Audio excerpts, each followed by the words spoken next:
Hi, my name is Claire Matthews. I'm 31 years old, and for 7 years I poured my life into a single idea. I worked in a basement lab that my own family mocked, chasing a dream they called a worthless fantasy. At Sunday dinner, my father slid a stack of papers across the polished mahogany table and casually announced he was selling my life's work for scraps. He thought it was a failure. What he didn't know? An email that had arrived on my phone just minutes earlier confirmed that my worthless research had just been valued at $10 billion.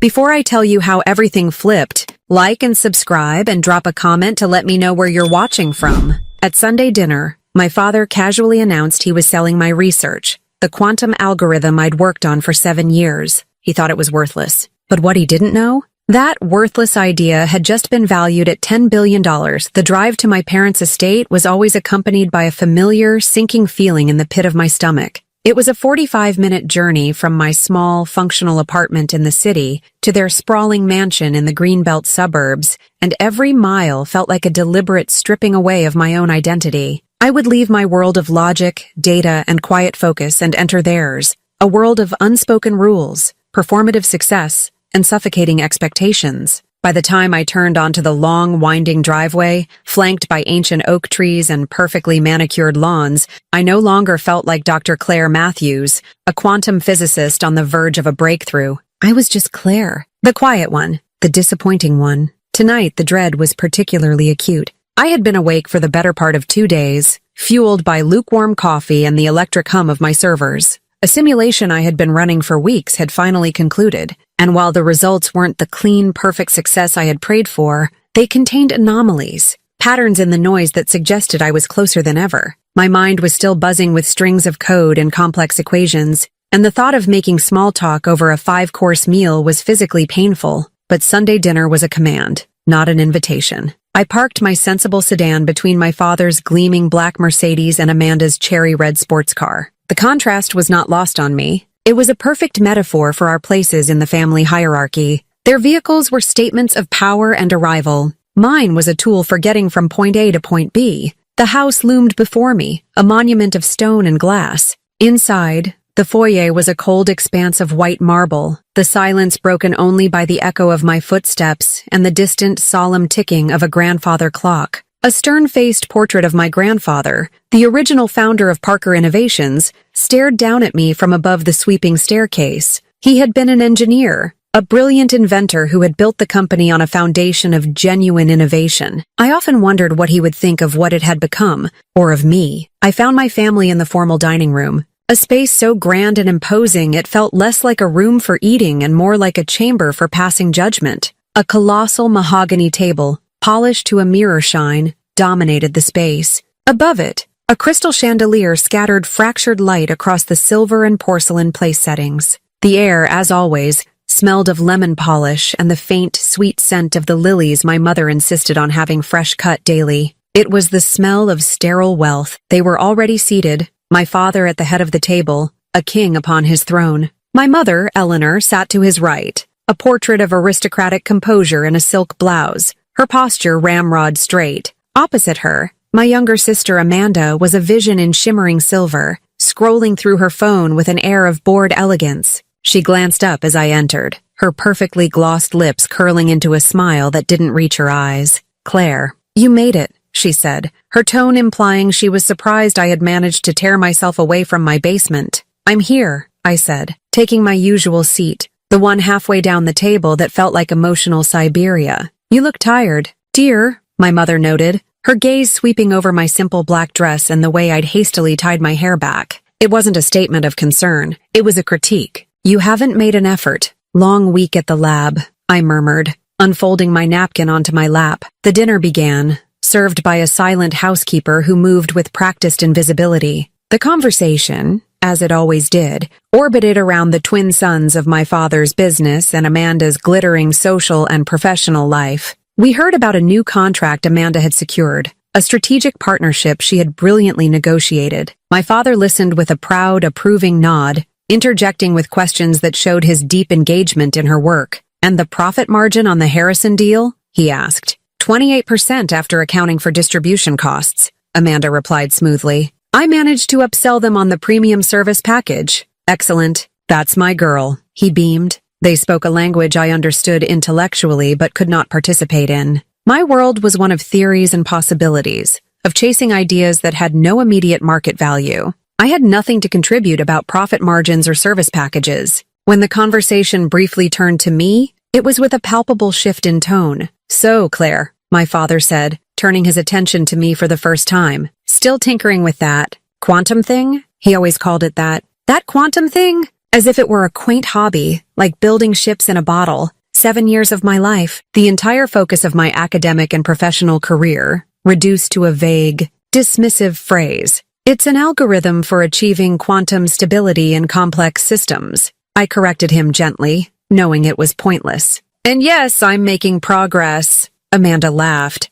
a light tinkling sound that grated on my nerves. "Are you? Because the last quarterly report I saw listed your project under miscellaneous R&D expenses. It was a very long number, Dad. Lots of zeros." My face burned. She knew exactly how to wound me, by framing my work not as an investment in the future, but as a financial drain on the present. She was reminding our father that I cost the company money, while she made it. "Innovation requires investment, Amanda," I said, my voice tighter than I intended. "Of course," she conceded, waving a dismissive hand. "But for how long? Eventually, an investment needs to see a return. Otherwise, it's just a loss." The word hung in the air between us. Loss. It was a word my father understood, and it was the perfect setup for him. He cleared his throat, a sound that cut through the remaining tension and commanded absolute silence. He set down his fork and knife with meticulous precision, framing his empty plate. His gaze, cool and appraising, moved from Amanda to me. "Amanda is right," he said, his voice devoid of any emotion.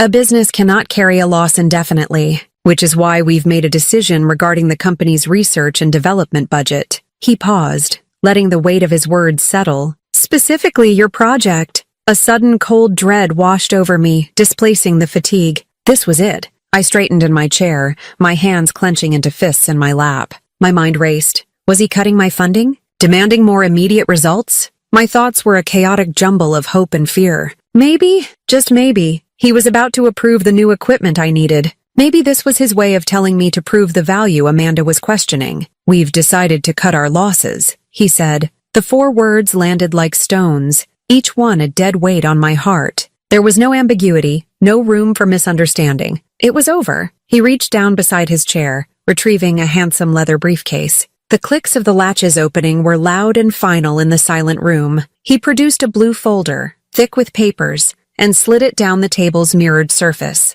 It moved with an eerie, silent grace, a vessel carrying the verdict of my professional life, coming to a stop just inches from my water glass. An asset transfer agreement. A surrender. Amanda let out a soft, satisfied sigh, the sound of a long-held annoyance finally being resolved. She leaned forward, her eyes glittering with a triumphant fire, and fixed me with a look of pure, condescending pity. Her smirk was a weapon, sharp and cruel. "Oh, thank God," she declared, her voice loud in the cavernous room. "Finally, that dusty basement project won't be embarrassing us at investor meetings anymore." Her words hit me harder than my father's. He had delivered the business decision. She had delivered the personal condemnation. Embarrassing. My life's work, my passion, the very core of who I was an embarrassment to her. The carefully constructed wall I maintained during these dinners began to crumble. The room felt like it was tilting, the chandelier's light blurring into a painful glare. My heart didn't just ache. It felt like it was being physically crushed in my chest.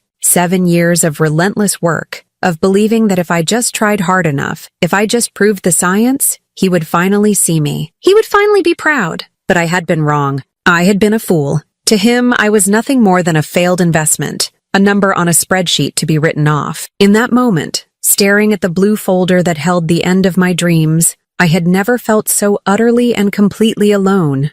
A thick, suffocating silence descended upon the table in the wake of my father's verdict. It was a silence filled with everything that had never been said, a testament to years of unspoken resentments and established hierarchies. I felt their collective gaze upon me, an unbearable weight of judgment. My father's cool and final, Amanda's sharp with unconcealed glee, and my mother's, which was somehow the most devastating. It was a look of profound, almost theatrical disappointment, as if my failure was a personal affront to her. "Darling, it's for the best," my mother, Eleanor, finally said, breaking the silence. Her voice was as smooth and placid as a calm lake, but beneath the surface, there were dangerous currents. She reached across the table, her perfectly manicured fingers, adorned with a formidable diamond, making a minute adjustment to a salt shaker, aligning it with the pepper mill. It was a classic Eleanor move, avoiding any real contact while asserting control over the environment. Frankly, this has gone on long enough. It's time you stop chasing these fantasies.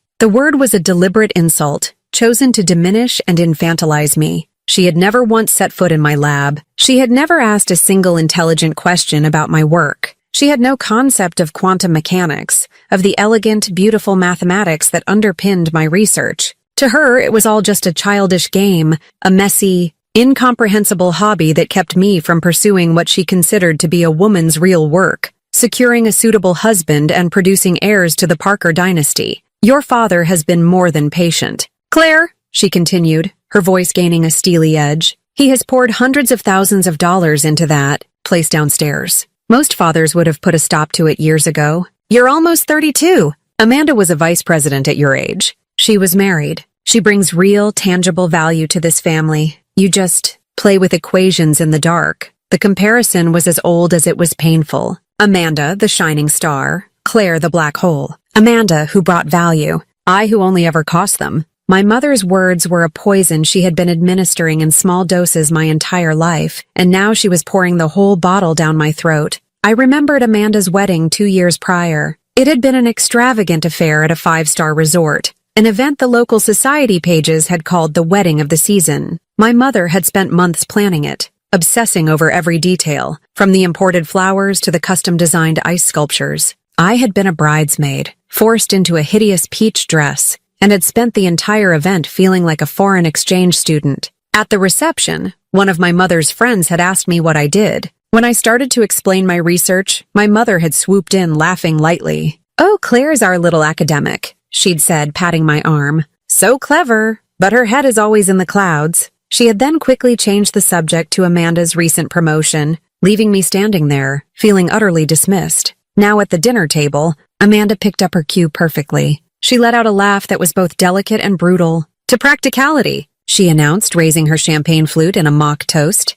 Her eyes, cold and blue like chips of ice, were locked on mine. "And a huge thank you to Global Tech Solutions for taking this mess off our hands. I have to say, Dad," she added, turning to him with a conspiratorial smile, "I was the one who brokered the deal. They initially offered nothing, said the IP was too theoretical to be of any use. I managed to convince them that the lab equipment alone was worth something. This was a new, vicious twist. She had been the architect of my demise. I framed it as a strategic acquisition of niche R&D assets," she continued, clearly proud of her corporate jargon. "I told them it was a bargain. $2 million is more than your work deserves, Claire. Honestly, I'm surprised I got them that high. You should be thanking me. I cleaned up your mess." Thanking her? The audacity of it stole my breath. $2 million.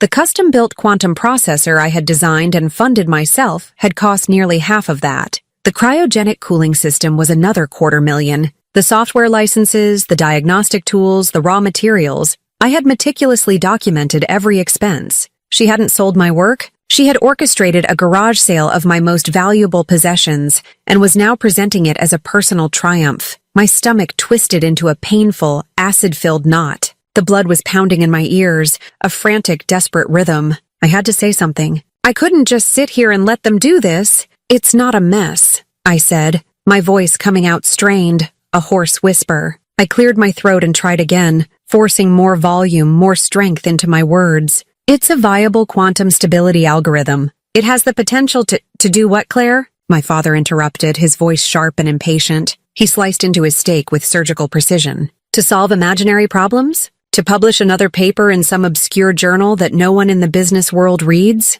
I run a multi-billion-dollar technology company. We deal in products, not hypotheticals. We sell things people can buy, things that generate revenue. Your project has not generated $1 single of revenue in 7 years. It has only cost. It is, by every business metric that exists, a failure. Science doesn't always have an immediate ROI, I argued, my voice trembling slightly. The transistor was a theoretical concept before it became the foundation of modern electronics. GPS came from relativity theory. This is how foundational breakthroughs happen. It takes time. I don't have time, he shot back, pointing his fork at me. I have a board of directors and shareholders to answer to, and I will not have them questioning why I am running a charity for my daughter's academic whims out of the company basement. Whims. The word was so dismissive, so belittling, it made me feel sick. These weren't whims. This was my life. I looked from his angry, implacable face to my mother's cold disapproval, to Amanda's smug satisfaction. It was 3 against 1. They had built a fortress of their own beliefs, and there was no way for me to get through. They saw me as a child, and nothing I could say would change their minds. The humiliation was a physical thing, a hot, suffocating blanket. They had stripped me of my dignity, belittled my life's work, and were now demanding my signature as the final act of my surrender. My own family had become my executioners, and they were smiling as they sharpened the axe. The fork in my hand felt impossibly heavy, a dead weight I no longer had the strength to lift. I placed it gently on the edge of my plate, next to the perfectly cooked meal that I knew I would not be able to eat. The scent of rosemary and garlic from the roast lamb, which had smelled so appealing just an hour ago, now turned my stomach. Every nerve in my body was screaming, a silent, high-pitched wail of despair. I focused on a single point on the white tablecloth, a tiny, almost invisible imperfection in the weave, trying to anchor myself as the world spun around me. The tears I had been fighting so fiercely were winning.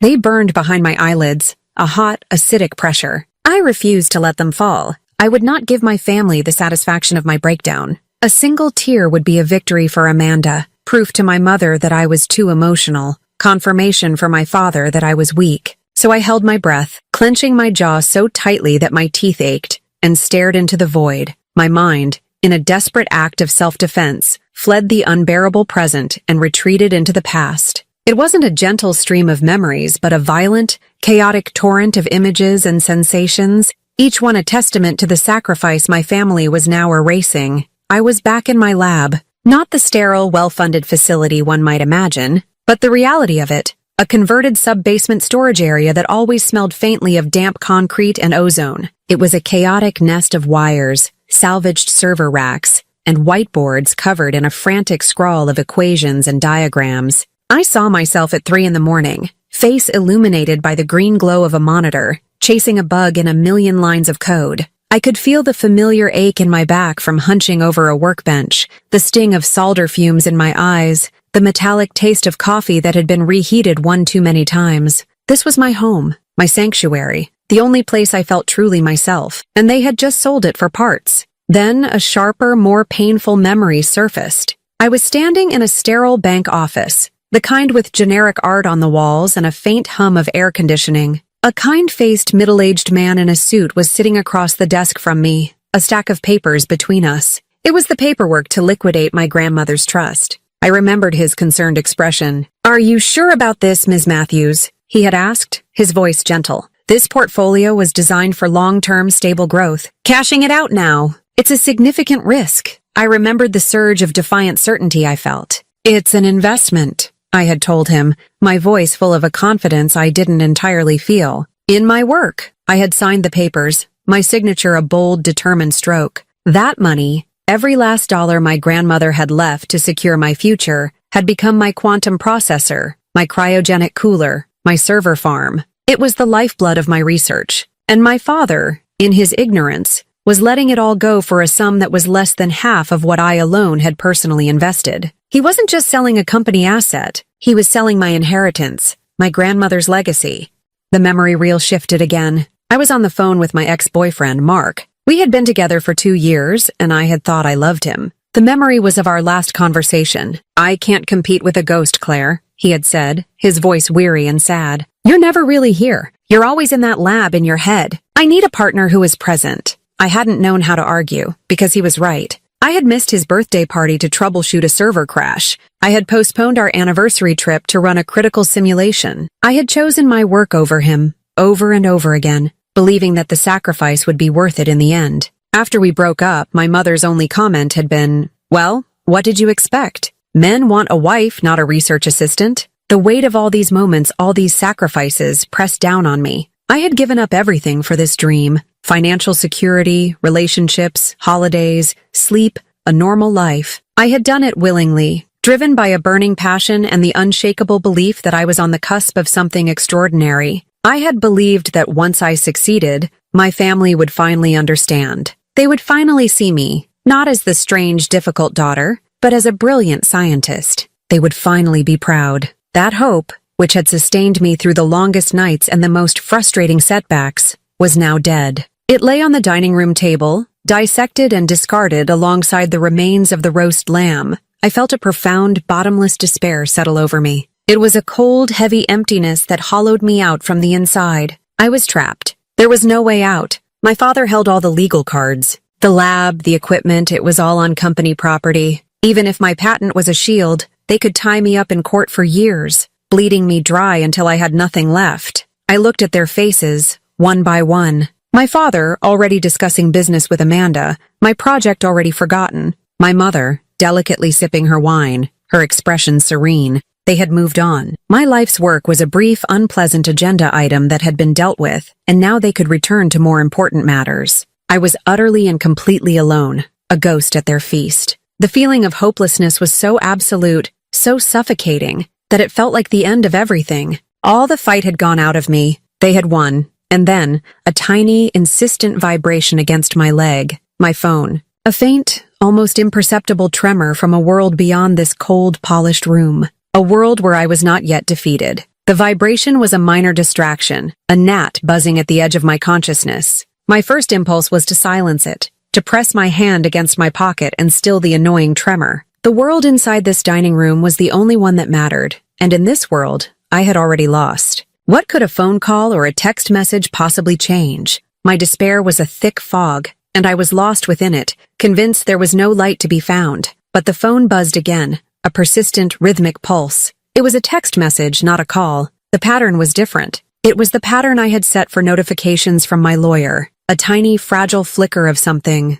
not hope, but curiosity, pierced through the fog. My lawyer, Ben Carter, was a cautious, methodical man who rarely sent texts unless it was time-sensitive. He knew I was at the family dinner from hell. I had texted him earlier in the day, half joking that I might need him to post my bail later. With movements that felt slow and heavy, as if I were moving underwater, I slid my hand from my lap and discreetly pulled the phone from my pocket. I kept it low, shielded from view by the tablecloth, my body angled away from the others. My father and Amanda were deep in a discussion about quarterly earnings, and my mother was instructing the housekeeper about dessert. No one was paying any attention to me. For once, their neglect was a gift. My thumb, slick with a cold sweat, fumbled with the passcode before the screen unlocked. The bright light was jarring, an intrusion of modern technology into this mausoleum of old money. I squinted, my eyes adjusting. There were several notifications, a cascade of events that had occurred while I was sitting here,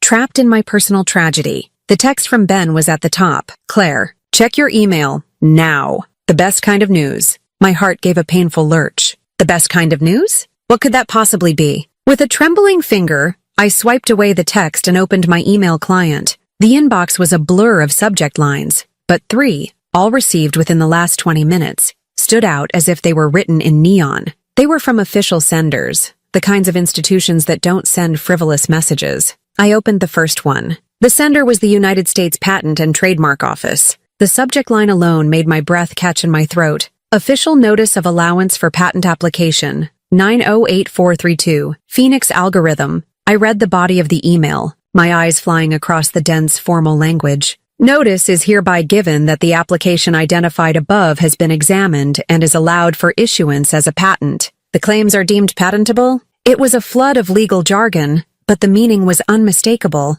They had approved it. My patent. The one I had filed secretly, on my own, for the core mathematical framework of my algorithm. The one that I had based on theoretical work I had completed years ago, on my own time, using my own resources, long before I ever set foot in the Parker Innovations basement. I had done it as a desperate act of self-preservation, a legal firewall to protect the soul of my work from my father's corporate ownership clauses. My lawyer had told me it was a long shot, that it could be contested, that it would likely languish in a review queue for years. But it hadn't, it was approved. It was real, and it was mine. A tiny spark of light ignited in the darkness. Before I could even absorb the monumental significance of this, I saw the second email. It had arrived just a few minutes after the first. The sender was a name I deeply respected, the National Science Foundation, Office of Advanced Research. Subject: Congratulations. Granting of breakthrough status designation for QSA 908432. My hand flew to my mouth to stifle a gasp.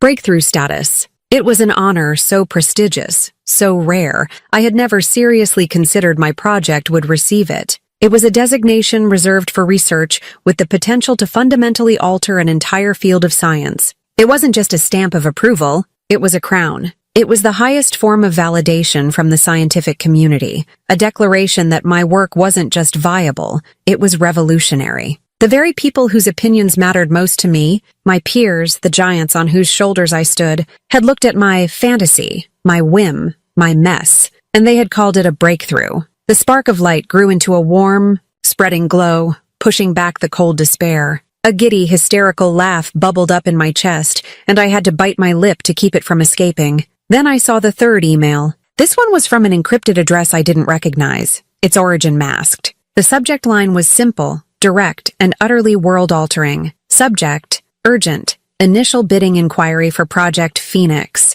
My fingers shook as I tapped it open. The email was short, professional, and stripped of all pleasantries. Ms. Matthews, we represent a consortium of interested technology firms. We have been monitoring the progress of your patent application. Following its official approval and the NSF's breakthrough status designation, we are authorized to open preliminary bidding for the exclusive licensing rights to the Phoenix algorithm. Our initial, confidential offer stands at $3.7 billion USD. We are aware of a competing preliminary offer from Google's deep learning division rumored to be in the $5 billion range. We are prepared to exceed that. Please advise on how you wish to proceed. A secure line for communication will be established upon your confirmation. I read it once, then a second time. My brain refused to process the number. 3.7 billion, $5 billion.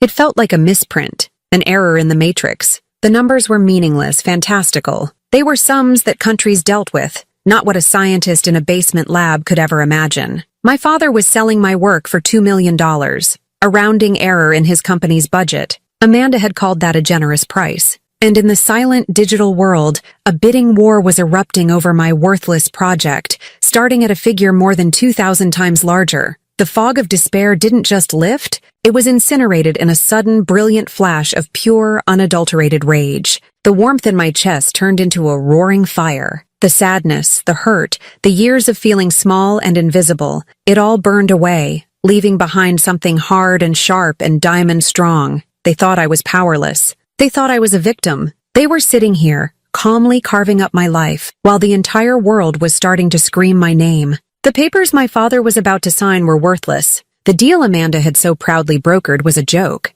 They weren't selling their asset. They were attempting to sell my property. I looked up from the phone, my vision preternaturally clear. The room looked different. The faces of my family looked different. They were no longer my powerful, intimidating captors. They were just people. People who had underestimated me. People who were about to learn a very, very painful lesson.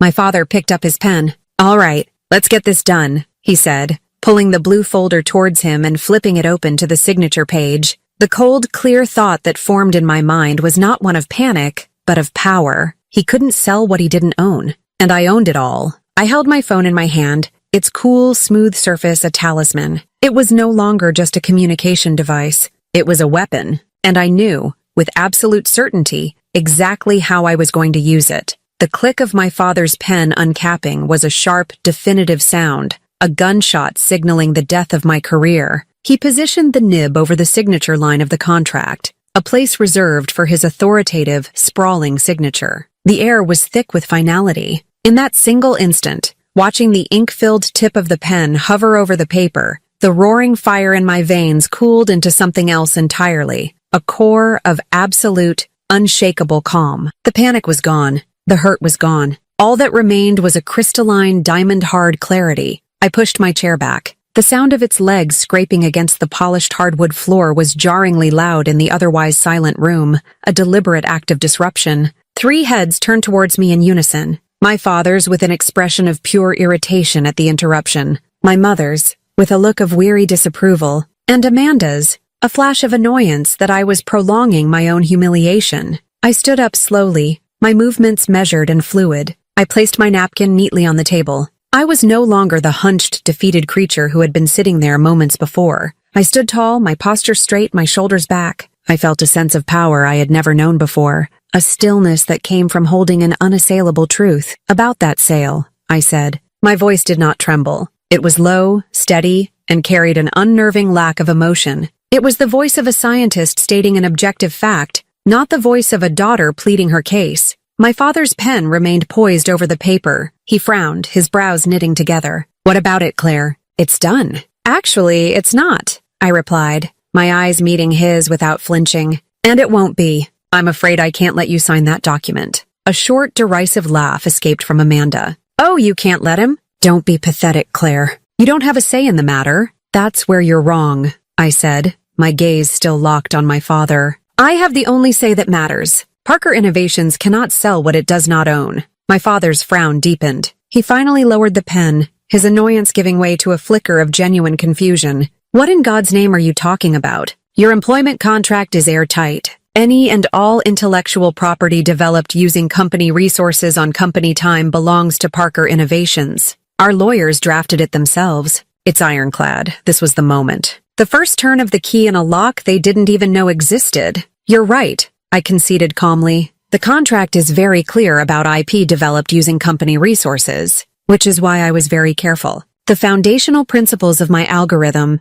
the core mathematical framework that makes the entire system possible, were developed 4 years before I ever came to work for you. I developed them in my dorm room at MIT, on my own laptop, on my own time. I have the notebooks, the time-stamped files, and the digital logs to prove it. I let that statement hang in the air for a moment. I could see the gears turning in my father's head, the CEO calculating, assessing this new, unexpected variable. He was still confident, still sure of his position. Doodles in a notebook are not intellectual property, he said dismissively. It's meaningless without the work you did in our lab. That's not what the United States Patent and Trademark Office seems to think, I said, and with a slow, deliberate movement, I placed my phone on the table. The screen lit up, displaying the first email. I pushed it gently across the polished surface until it was directly in his line of sight. My patent for the Phoenix algorithm was officially approved this afternoon. It's registered to a private LLC that I established 2 years ago, not to Parker Innovations. The expressions around the table shifted from annoyance to bewilderment. My father leaned forward, squinting at the small screen. Amanda got up and walked around the table to look over his shoulder. My mother simply stared, her mouth slightly agape, as if I had just started speaking in a foreign language. This is absurd, my father sputtered, looking up from the phone, his face flushing with anger. You used my resources to build it out. The patent is fraudulent. The patent is for the core theory, not the application, I explained, my voice still infuriatingly calm. Without that core theory, the work I did in your basement is nothing more than a collection of expensive hardware. The theory is the engine. Everything else is just the chassis. And I own the engine, Amanda scoffed, her voice sharp with disbelief. You're bluffing. You're making this up to try and stop the sale. Am I? I asked, a faint cold smile touching my lips for the first time. It's also interesting timing. The National Science Foundation seems to agree with the Patent Office. They granted my work breakthrough status this afternoon as well. I swiped the screen to show them the second email. The name of the NSF, a globally respected scientific body, seemed to give them a moment's pause. This was a form of validation they couldn't easily dismiss. It came from a world beyond their control, a world where their money and influence meant nothing, but it was the final blow that would shatter their reality completely. So, about the sale price, I continued, my voice dropping slightly, drawing them in. Amanda, you said you worked hard to get $2 million. I commend your negotiating skills, but it seems your valuation of the mess was a little off. Amanda's eyes narrowed. What are you talking about? I'm talking about the market rate, I said. I'm talking about what my intellectual property is actually worth to people who understand it. I swiped the screen one last time, to the third email, the one with the number. I didn't push the phone towards them this time. I let them lean in, their curiosity and confusion pulling them forward like a gravitational force. While you were all sitting here discussing how to cut your losses, I said, my voice as clear and precise as a surgeon's scalpel, my legal representation received a confidential inquiry to open the bidding for the exclusive licensing rights to my patent. The initial offer was $3.7 billion. A stunned, absolute silence fell over the room. It was so quiet I could hear the faint hum of the wine fridge in the corner. My mother's hand, which had been resting on her wine glass, froze in midair. I let them absorb the number, let it detonate in the silent space between us. Then I delivered the final, devastating piece of information. Of course, I added, almost as an afterthought, that was just the opening offer. They noted that they were aware of a competing preliminary offer from Google, so the bidding is now expected to start at a floor of $5 billion. Amanda made a choked, gagging sound. She stumbled back a step, her hand flying to her chest as if she couldn't breathe. My father stared at the phone, his face a mask of utter, slack-jawed disbelief. The pen slipped from his fingers, clattering onto the mahogany table and rolling a few inches before coming to a stop. My mother's wine glass, released from her frozen grip, tipped over. Red wine bled across the pristine white tablecloth, a dark, spreading stain. No one moved to stop it. They were all frozen, trapped in the wreckage of a world that had, in the space of 30 seconds, ceased to make any sense at all. The silence that followed my announcement was not empty. It was a dense, heavy vacuum, pulling all the air and sound out of the room. For a long, stretched-out moment, the only movement was the dark stain of spilled wine spreading across the white linen, an ominous, blooming flower of chaos. The world had tilted on its axis, and my family was struggling to find its footing on the new, unfamiliar ground. My father was the first to break. The disbelief on his face curdled into a dark, violent rage. His skin, which had been pale with shock, turned a blotchy, furious red. He slammed his fist on the table, and the silverware jumped with a panicked clatter. "No!" he roared,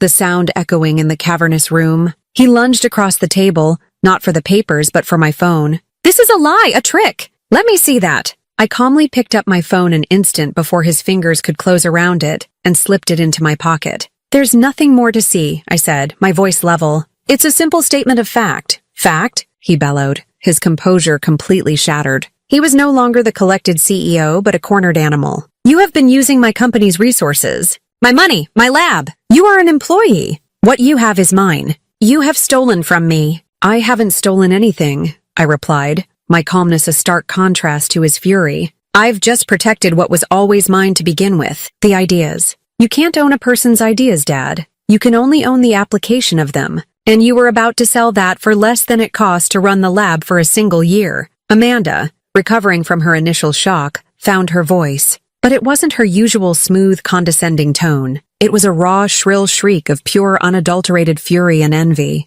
"You set us up," she screamed, her face twisted into an ugly mask. "You knew about this all along. You let me make that deal. You let me look like a fool. You did this to humiliate me." "I didn't do anything to you, Amanda," I said, turning to face her. "I found out about the patent and the offers less than an hour ago. You humiliated yourself when you decided my life's work was a mess that you needed to clean up. You decided it was worth $2 million. The rest of the world, it seems, has a different opinion." Her face contorted with rage. "You little snake, hiding in your basement, pretending to be a victim when you were plotting this all along." She took a step towards me, her hands clenched into fists at her sides. "You ought to do what?" I asked, standing my ground. For the first time in my life, I wasn't afraid of her. Her anger, which had once seemed so powerful and intimidating, now just looked pathetic. It was the tantrum of a spoiled child who had just had her favorite toy taken away. It was my mother who finally spoke, her voice a thin, trembling whisper. She wasn't looking at me or my father or Amanda.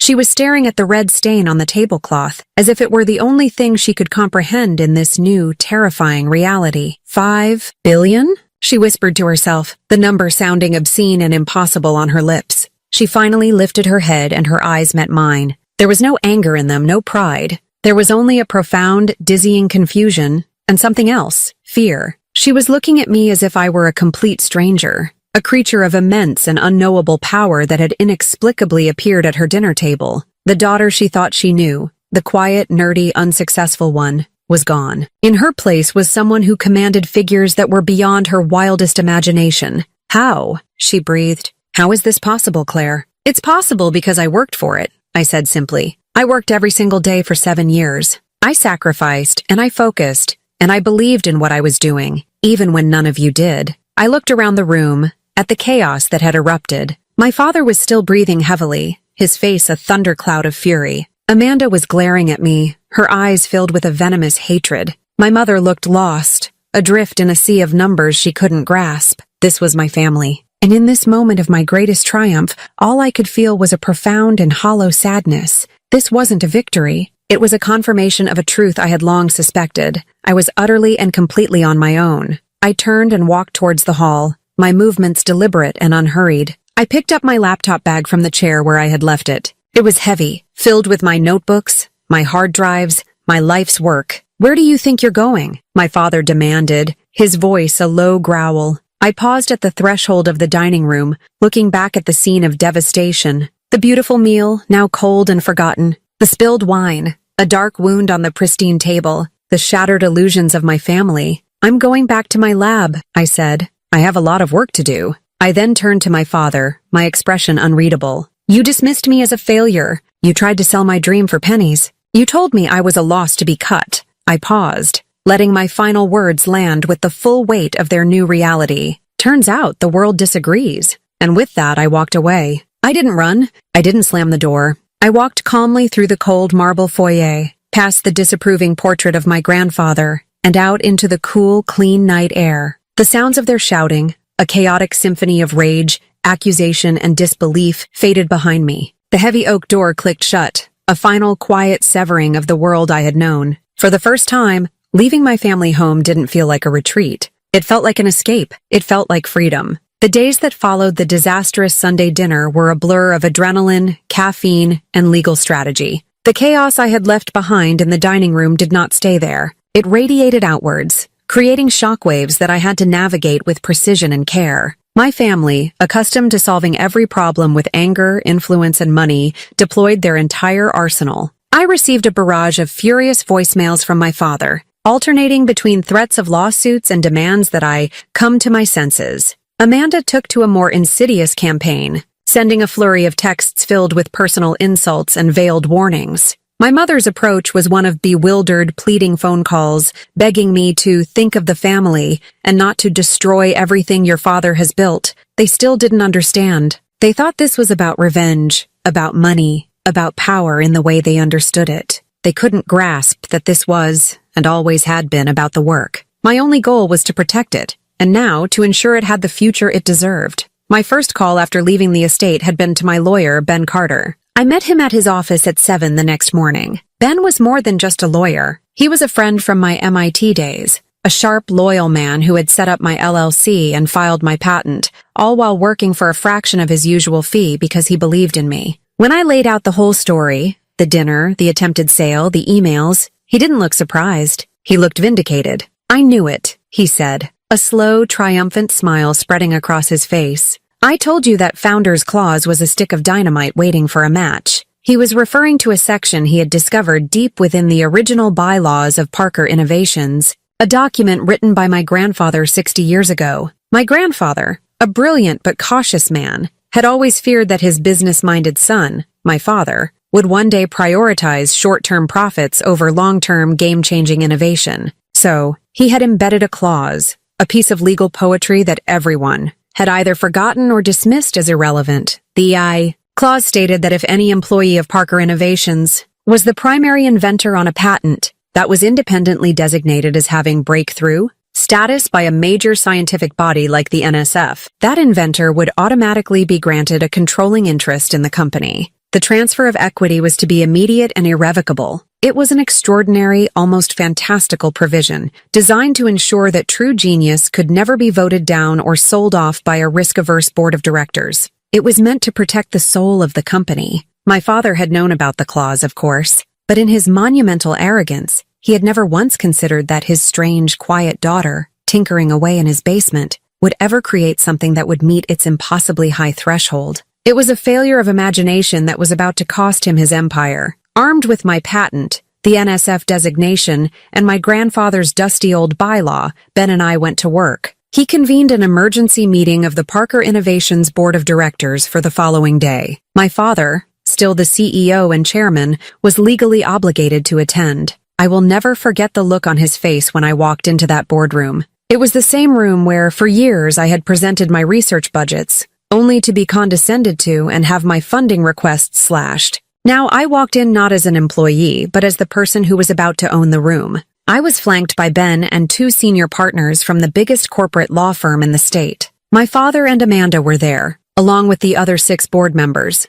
all of them men my father had appointed, all of them his loyal allies. They looked at me with a mixture of confusion and contempt. My father, attempting to seize control, started the meeting by announcing that he was firing me for insubordination and intended to sue me for intellectual property theft. He was still speaking when Ben calmly placed a set of bound documents in front of each board member. Before we proceed, Ben said, his voice ringing with authority, I would like to direct the board's attention to Article 7, Section 4 of the Corporate Bylaws. A confused murmur went through the room as the board members flipped through the documents.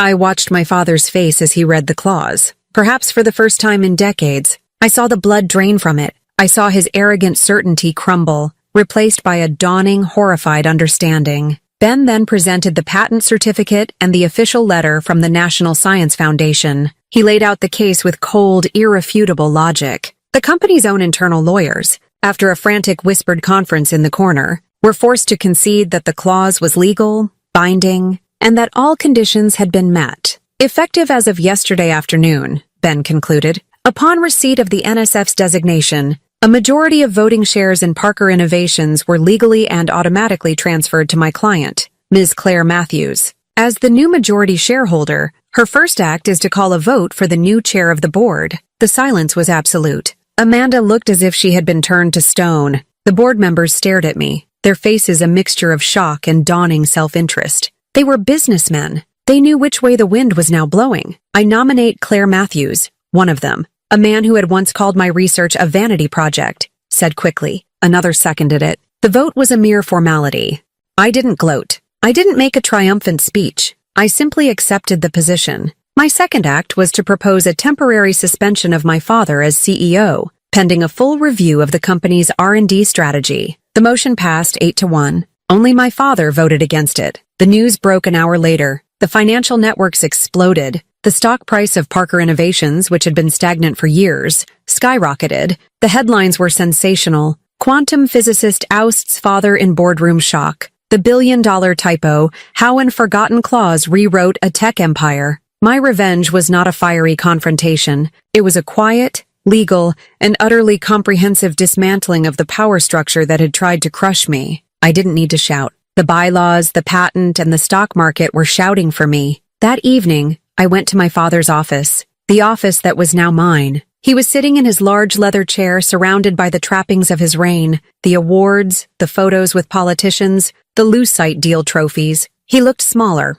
older, and utterly defeated. He didn't yell this time. Why, Claire? He asked, his voice a hoarse whisper. After everything I gave you. I stood in the doorway, my laptop bag slung over my shoulder. You didn't give me anything, Dad, I said, my voice soft but firm. You gave me a basement. You called me a loss. You tried to erase 7 years of my life because you couldn't see its value. You didn't give me a choice. He had no reply. I left him there, a king in a kingdom that was no longer his, a silent monument to his own arrogance. My revenge wasn't in his destruction, but in the quiet, undeniable proof that he had been wrong about everything. In the weeks that followed the boardroom coup, I didn't move into my father's opulent corner office. I had it cleared out. The oversized mahogany desk, the leather chairs, the self-aggrandizing awards. They were all sent to a storage facility. I replaced them with large whiteboards, comfortable chairs arranged in a collaborative circle, and a state-of-the-art coffee machine. The room was no longer a monument to one man's ego. It became the new headquarters for the Parker Innovations Advanced Research Division, a revival of the innovative spirit my grandfather had originally founded the company on. My first act as chair was not to punish, but to build. I spent my days in marathon meetings, not with marketers or accountants, but with the engineers and scientists who had been languishing in the company for years, their ideas ignored and their projects underfunded by my father's relentless focus on short-term profits. I found brilliant minds tucked away in forgotten departments, people who had been told their work was too out there, too theoretical. I gave them budgets. I gave them resources. I gave them the one thing they craved most, the freedom to create. I rehired 2 senior physicists whom Amanda had personally fired a year earlier, claiming their work had no immediate commercial application. I put them in charge of a new materials science division. The energy in the building began to shift. The atmosphere of fear and stagnation, cultivated by my father's autocratic rule, slowly began to be replaced by a buzz of excitement and possibility.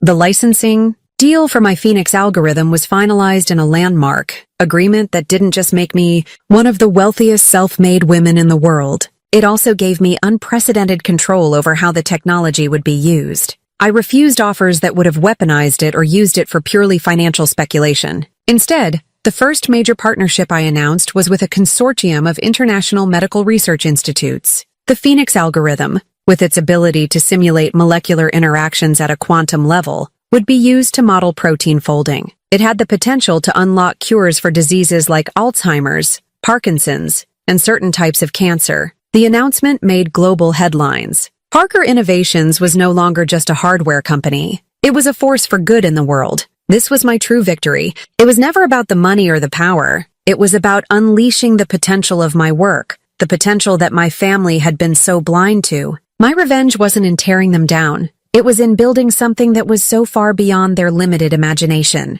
My father retreated from public life, a recluse in his own mansion. Amanda resigned from the company the day after the board meeting, unable to stomach working in a place where she no longer held any power. I heard through the grapevine that she was trying to start her own consulting firm, but without the Parker name and resources behind her, she was struggling. I felt nothing about this news, not satisfaction, not pity. It was simply irrelevant. About a month after I took over, my mother came to see me. She appeared at my office door unannounced, looking smaller and more fragile than I had ever seen her. Her usual armor of perfectly coiffed hair and designer clothes seemed like a costume that no longer fit. She stood awkwardly in the doorway of the bustling new research hub, a relic from another era. I led her to a quiet corner with 2 chairs, away from the whiteboards covered in complex equations. She sat stiffly, her hands clutching her expensive handbag in her lap. "Your grandfather would be proud," she said, her voice soft. It wasn't an apology, but it was the closest she was capable of coming to one. She tried to explain,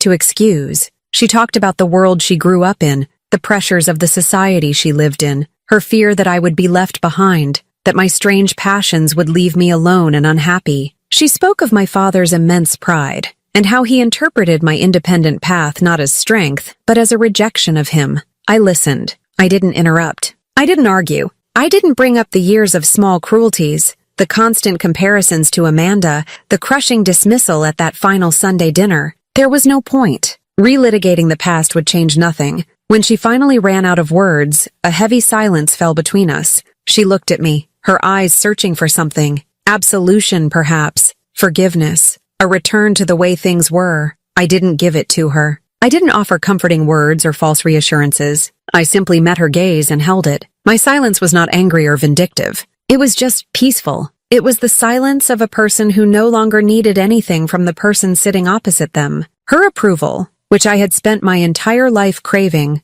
was no longer a currency that had any value. "The past is the past," I said finally, my voice gentle but firm. "The only question now is what we build next." I offered her a role, a way to build something new herself, to head the newly formed Parker Foundation, which I was endowing with an initial $1 billion fund to support young women in STEM fields. It was a chance for her to use her social skills and influence for something meaningful, a way to ensure that other girls like me would have the support I never did. She left my office that day looking thoughtful, a flicker of a new purpose in her eyes. Our relationship would never be what it was. The old dynamic of the disappointed mother and the failed daughter was gone forever. Perhaps in its place something new and more honest could grow, or perhaps not. Either way, I was at peace. I finally understood that my goal had never been to destroy my family. My goal was to save myself. I had not sought revenge, but justice. And in the quiet hum of my new lab, watching my algorithm run simulations that could one day save lives,